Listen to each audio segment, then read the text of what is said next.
RTL est une radio formidable que je quitte à regret, mais ce débat sur l'inhumanité de la France vis-à-vis de ses conquêtes coloniales, il faut reconnaître qu'il ne peut pas être exposé dans les médias, encore aujourd'hui. Alors que c'est ça le problème. Nous avons commis des crimes atroces et nous ne l'avons pas reconnu. Marine Le Pen récemment a dit « la colonisation d'Algérie », mais ce n'était pas un drame. Éric Zemmour a même dit que c'était un bienfait pour l'Algérie, que c'était une chance pour l'Algérie. C'est ça qui est scandaleux. Les médias ne font que refléter une culture dominante, celle de la négation de l'histoire. Moi, j'aime la France, et je ne veux pas que la France renie, oublie, soit parjure à ses valeurs. Puis il a raison, Jean-Michel Apathy, de quitter RTL.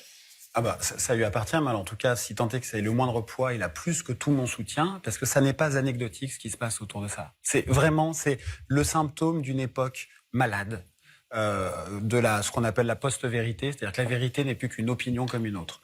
Et cette chaîne RTL, qui est en effet une grande radio, n'avait pas de problème à garder Éric Zemmour, pourtant condamné par la justice pour des faits de racisme.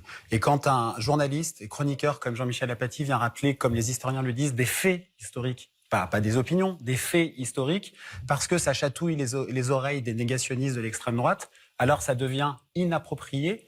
Et les mêmes qui dénoncent la cancel culture retirent Jean-Michel Apathy pendant une semaine. RTL a reçu beaucoup de messages d'auditeurs choqués. C'est aussi pour ça qu'ils ont voulu mettre en retrait. Il y a beaucoup de gens d'extrême droite dans ce pays.